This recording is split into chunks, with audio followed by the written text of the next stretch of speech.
Hello friends, my name is Satyajit Pal.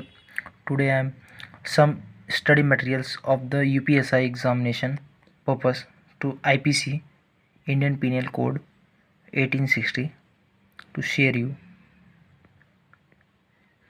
This is my handmade notes. IPC उद्देशिका भारत के लिए एक साधारण दंड प्रक्रिया का उपबंध एवं समीचीन है, अतः यह निम्नलिखित रूप से अधिनियमित किया गया है।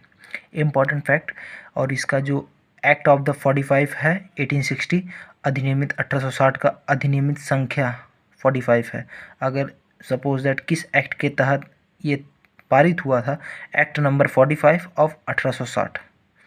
सामान्य परिचय। भारतीय दंड संहिता 1860 का प्रारूप प्रथम विधि आयोग के समय तैयार किया गया था। उस समय आयोग के अध्यक्ष लॉर्ड मैकाले थे, मतलब उस समय वायसराय जो थे हमारे लॉर्ड मैकाले थे। यह अधिनियम 1860 में पारित हुआ था, इसे 6 अक्टूबर 1860 को गवर्नर जनरल द्वारा अनुमति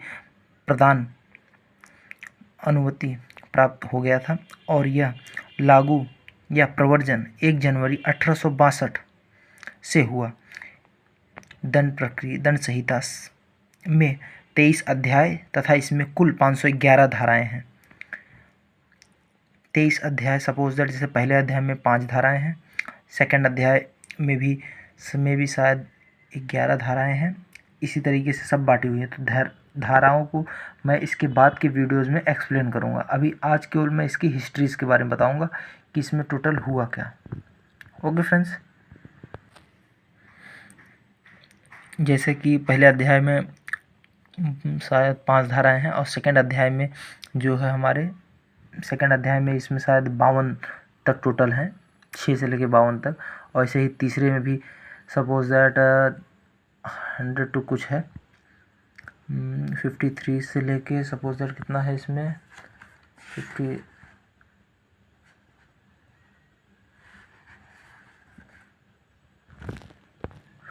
जो थर्ड अध्याय है उसमें 53 से लेके 75 तक दिए हुए हैं आईपीसी सेक्शंस। और उसके बाद अनुच्छेद 4 में 76 से 106 तक दिए हुए हैं। अब हम जानेंगे भारतीय दंड संहिता से भारत के अंदर आने वाले, इसमें अधीन जो भी भारत के संघ क्षेत्र हैं। संघ क्षेत्र का अर्थ यह है कि भारत के जितने भी राज्य, उनके जो भी यूनियन टेरिटरीज़ हैं, जैसे कि अंडमान निकोबार, दादरा एवं नगर हवेली, दमनदीप और इसके बाद हमारे पांडुचेरी, जितने भी हमारे संघ क्षेत्र हैं जो भारत के अधीन है, उन सभी पर आईपीसी पिनल कोड ही लागू होगा, इंडियन पिनल कोड। ठीक है। भारतीय दंड संहिता जो थी ये हमारे जम्मू कश्मीर में पर लागू नहीं थी, क्योंकि वहाँ पे आरपीसी चलती थी, राजेंद्र पिनल कोड। लेकिन अब जब से वहाँ पे उसे यूनियन टेरिटरीज़ में बांट दिया गया, मतलब संघ राज्यों में, संघ प्रदेशों में, तो उसके बाद से वहाँ पे भी आईपीसी लागू हो गई। तो यह संहिता जो जम्मू कश्मीर में 31 अक्टूबर 2019 से जम्मू कश्मीर में भी लागू है। और जम्मू कश्मीर को आप जानते हैं कि 2 भागों में बांट दिया गया, एक जम्मू कश्मीर और दूसरा लद्दाख। तो भारतीय दंड संहिता का उद्देश्य क्या है? अपराधी को एक उदाहरण बनाना। सपोज दैट किसी ने अपराध किया तो उसी की उदाहरण पे उस क्राइम रेट को उसी के अनुसार एक सज़ा दी जाती है, जो आईपीसी में बताई गई है। आईपीसी का मेन मकसद, मोटिव यही है कि अगर कोई व्यक्ति अपराध कर रहा है तो उसे आईपीसी के तहत उसमें ये बताया गया कि उसे कौन सी सज़ा होगी।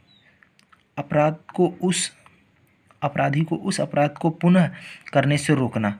सपोज दैट किसी व्यक्ति ने अपराध कर दिया और उसे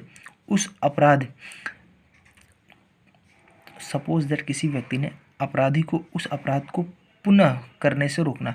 सपोज दैट मैंने अगर व्यक्तिगत रूप से अगर कोई क्राइम कर दिया है और मैं उसे फिर करने की कोशिश कर रहा हूँ, तो उसको रोकना भी एक तरीके से हमारी आईपीसी का ही काम है। अपराधियों को उस दृष्ट प्रकृति मतलब क्या? अपराधी को उस दृश्य प्रकृति के निवारण के लिए भी सुधार करना। सपोज दैट कि कोई ऐसा मैंने काम कर दिया है जिसके तहत कि मुझे जानते हैं कि सुधारा जा सकता है, तो उसके लिए सुधार भी किया जाएगा। समाज में व्यापार जैसे सपोज है व्यापारी हैं, समाज में बहुत से व्यापार फैले हुए हैं, तो व्यापार में जैसे कि कुछ व्यक्ति, जैसे कि आप विजय माल्या या फिर कोई भी है, A to Z किसी का नाम कोई मतलब नहीं लेके, सपोज दैट किसी ने क्राइम किया, तो क्या वो क्राइम करने के बाद इंडिया में रहते हैं? इंडिया से भाग जाते हैं? इंडिया से भाग जाएंगे, जाहिर सी बात है। कोशिश करेंगे कि हम कहीं ऐसी जगह चले जाए जहाँ पर हमें सज़ा ना हो। लेकिन क्या वो इंडिया आकर अगर उस जुर्म को कन्फेस कर लें कि उन्होंने ये जुर्म किया है सपोज दैट, तो बाद में आगे चल के क्या उन्हें सज़ा होगी। लेकिन अब वो सज़ा तो मिलेगी, लेकिन उसके लिए उन्हें एक IPC में एक रूल फाउंडेड है जिसके तहत उन्हें क्या किया जाएगा कि रूल फाउंडेड है कि आगे से ऐसी सज़ा फिर वो कोई गलती कोई और ना कर पाए। अपराध क्या है? अपराध एक ऐसा नुकसान है जो मनुष्यों के द्वारा एक असामाजिक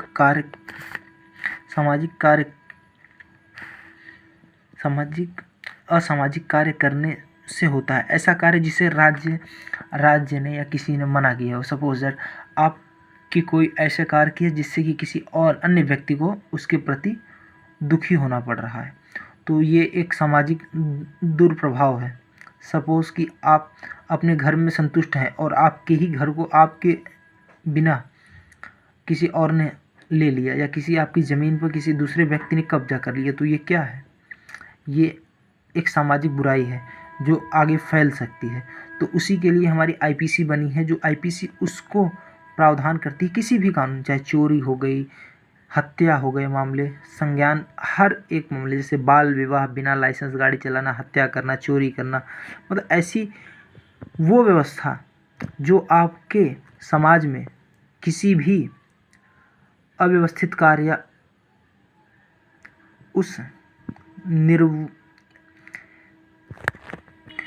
उस दोषित कार्य को आपको, मतलब उस दोषित कार्य को करने से रोका जा सके, या करने के बाद उसके लिए जो सज़ा दी जाती है वो IPC के तहत दी जाती है, और यह अपराध की परिभाषा है।